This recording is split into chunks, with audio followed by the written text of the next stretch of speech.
The government is looking to regulate buy now, pay later products over concerns indebted shoppers are struggling to pay their bills. Madison Reidy has been looking over exclusive documents. And Maddie, how do these products work? Sasha, think of it like a modern twist on lay-by, except you don't have to wait.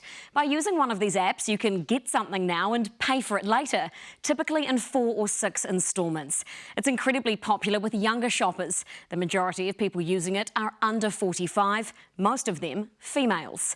There's 5 major players here. Most of them credit check their customers. But exclusive documents we've obtained show officials could force them to be more rigorous.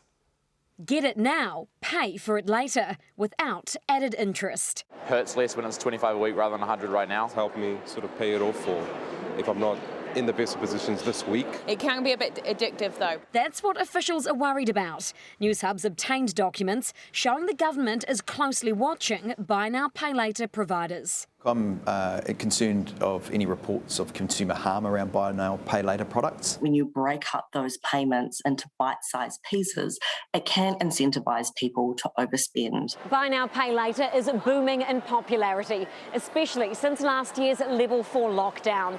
Payments using the likes of Afterpay now make up to 11% of all online and in-store shopping purchases. But about 2/3 of those using it are concerned about their debt levels. We never charge interest. We credit and affordability check our customers. And more importantly, if they don't pay or can't pay, we suspend their accounts so they can't get into a debt spiral. The Ministry of Business, Innovation and Employment says the rate of missed payments is up to 15%. It's concerned consumers are living for today and don't view these purchases as debt.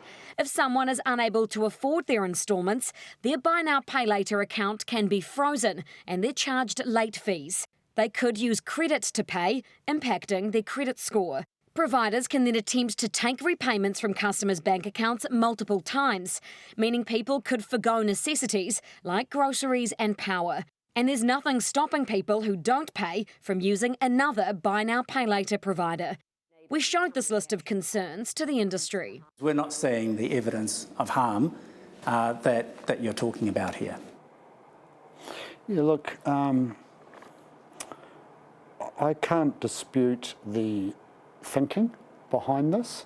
Buy now, pay later is subject to the Fair Trading Act and Consumer Guarantees Act, but it falls outside of responsible lending laws because they don't charge interest. Newshub can reveal that Minister David Clark met with providers in May to warn them they could face extra regulation. I'm really clear that if we need to regulate to ensure that there isn't consumer harm, that's something that we're prepared to consider. This is the biggest change to the financial services sector in more than a decade. So when Uber came out, how many taxi drivers wanted more regulation on Uber? Did customers want more regulation on Uber? No.